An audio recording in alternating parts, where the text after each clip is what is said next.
How's it going, coaches? My name is Eric Terrazas. I'm the offense coordinator here at Indiana Wesleyan University. I want to thank Brian McKenzie for giving myself the opportunity to share with you guys on the first dimension of coaching.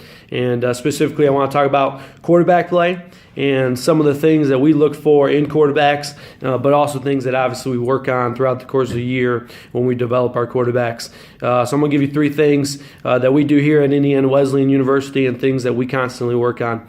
The first thing is what we talk about is 180-degree shoulder rotation. So what I look for and the thing that we work on probably the most is, does my left shoulder, if I'm a right-handed quarterback, get pointed to my target? And then as I finish the throwing motion, does my right shoulder finish to the target? A lot of times you'll see guys that can make a lot of the throws because they have a strong enough arm, but they cut themselves off a bit. They'll get that left shoulder pointed to the target, but only finish about 90 degrees. We want that full 180-degree shoulder rotation every time we throw the football, and that's something that we work on and look for in our quarterbacks.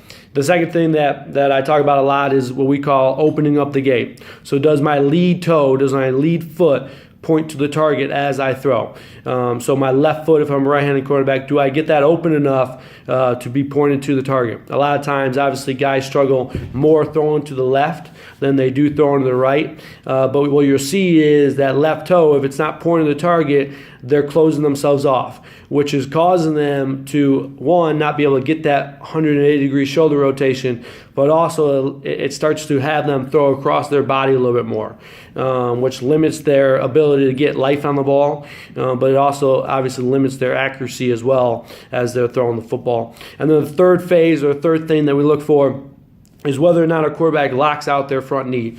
So if I'm a right-handed quarterback, then that would be my left knee. But when I finish throwing the ball, do I have a slight bend in my knee? Is my balance there? A lot of times guys will get on their toes a little bit or even lock out that knee, again, which is causing them to just be a little bit less accurate when throwing the football.